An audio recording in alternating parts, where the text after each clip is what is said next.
जरूरी है। नमस्कार दर्शकों, यह है एमएस न्यूज नेटवर्क और आप देख रहे हैं एमएस न्यूज टीवी। मैं हूं आपके साथ शुभांगी। तो आइए देखते हैं आज की कुछ खास खबरें। मणिपुर हिंसा, केंद्र ने जांच के लिए न्यायिक आयोग का किया गठन, पीड़ितों के लिए मुआवजे का ऐलान। केंद्रीय गृह मंत्री अमित शाह मणिपुर दौरे पर है। उन्होंने गुरुवार को एक प्रेस कॉन्फ्रेंस को संबोधित करते हुए राज्य में शांति बहाली के लिए अब तक उठाए गए कदमों की जानकारी दी। अमित शाह ने कहा कि मणिपुर में शांति बहाल करने के लिए हम काम कर रहे हैं। हिंसा की जांच के लिए न्यायिक आयोग का गठन किया जाएगा। आयोग की सुनवाई हाईकोर्ट की रिटायर्ड चीफ जस्टिस करेंगे। शांति समिति का गठन किया जा रहा है। इसके अलावा प्रेस कॉन्फ्रेंस में अमित शाह ने कहा कि मणिपुर सरकार डीबीटी के माध्यम से हिंसा में जान गंवाने वालों के परिजनों को 5 लाख रुपए का मुआवजा प्रदान करेगी। केंद्र सरकार की ओर से 5 लाख रुपए की राहत राशि दी जाएगी। 6 घटनाओं की सीबीआई करेगी जांच। अमित शाह गृह मंत्री ने कहा कि हिंसक घटनाओं की जांच के लिए मणिपुर में कई एजेंसियां काम कर रही है। साजिश की ओर इशारा कर रही हिंसा की 6 घटनाओं की उच्च स्तरीय सीबीआई जांच की जाएगी। हम सुनिश्चित करेंगे कि जांच निष्पक्ष हो। अमित शाह ने कहा जो लोग घायल हुए हैं, उनकी संपत्ति का नुकसान हुआ है, उनके लिए सरकार रिलीफ और रिहैबिलिटेशन पैकेज का कल गृह मंत्रालय से ऐलान करेगी।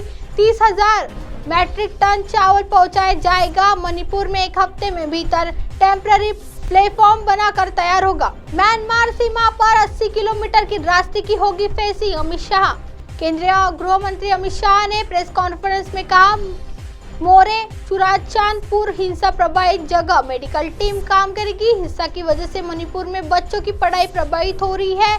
इसके लिए पुख्ता प्लान केंद्र और राज्य सरकार बनाएंगे। हाईकोर्ट के वर्चुअल हियरिंग व्यवस्था की जाएंगी। लोगों के आवाजाही के लिए हेलीकॉप्टर सुविधा भी सरकार की ओर से मुहैया कराए जाएंगे। अमित शाह ने गुरुवार को गृह मंत्रालय के ज्वाइंट सेक्रेटरी स्तर के अधिकारी राज्य में मौजूद रहेंगे और 5 डायरेक्टर स्तर के भारत सरकार के अधिकार मौजूद रहेंगे। इसके अलावा उन्होंने ऐलान किया कि भारत म्यांमार सीमा पर 80 किलोमीटर रास्ते की फेंसिंग होगी। पूरी सीमा का सर्वे किया जा रहा है। आइए बढ़ते हैं अगली खबर की तरफ।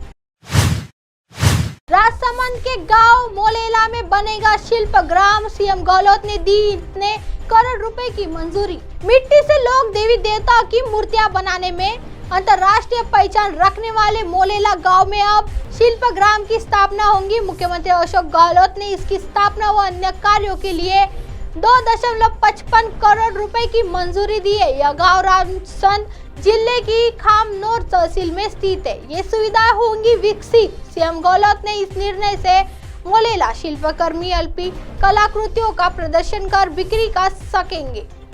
यहाँ अपने कौशल्य से भावी पीढ़ियों को भी प्रशिक्षित कर सकेंगे। इससे युवाओं में कला प्रति आकर्षक बढ़ेगा। शिल्प बाड़ी में सेमिनार हॉले, प्रदर्शनी हॉले, कैफेटेरिया व अन्य सुविधाएं भी विकसित होंगी। देवी देवताओं का माटी के रूप में रूपांकन। यहाँ के मृण शिल्पकार लोग देवी देवता का माटी में रूपांकन करते हैं। इन्हें मेवाड़ के साथ ही गुजराती और मध्य प्रदेश की सीमाओं के आदिवासी गांव के लोग खरीदते हैं। वे गांव के देवरों में विधि विधान के साथ स्थापित धार्मिक परंपरा का निर्वाह करते हैं। इनकी खरीदी अब घरों में सजावट के लिए भी हो रही है। बदलते परिवेश का कला प्रेमियों की इच्छा के अनुसार कलाकारों के आधुनिक कलाकृति को गढ़ना शुरू कर दिया है। आइए बढ़ते हैं अगली खबर की तरफ।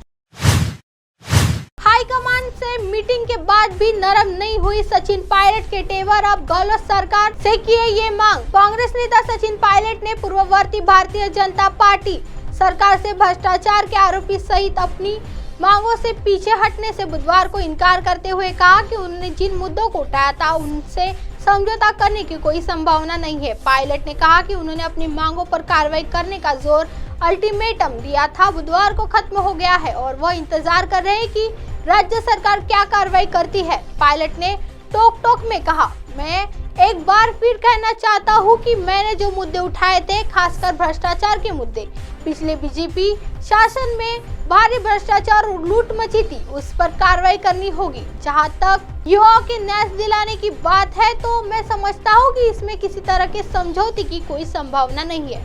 वह बुधवार को अपने निर्वाचन क्षेत्र टॉक में विभिन्न विकास कार्यों के उद्घाटन के लिए आयोजित कार्यक्रम में हिस्सा लेने के बाद संवाददाताओं से बातचीत कर रहे थे। उन्होंने कहा, मैंने 15 मई को कहा था कि राज्य सरकार बीजेपी शासन के भ्रष्टाचार और नौजवानों के मुद्दों पर जल्द से जल्द कार्रवाई करे। आज महीने की आखिरी तारीख है, इसलिए मैं इंतजार कर रहा हूँ।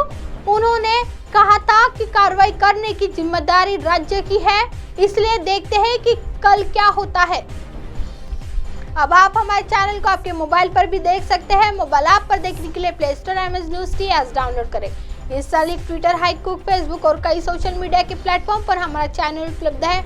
आप इसे यूट्यूब पर भी देख सकते हैं। आप हमारे चैनल को लाइव भी देख सकते हैं www.msnewstea.com पर। फिलहाल वक्त तो चला है दर्शकों ब्रेक का। ब्रेक से लौटने के बाद देखिएगा देश और दुनिया की तमाम खबरें। बने रहिए MS News टी पर। नमस्कार।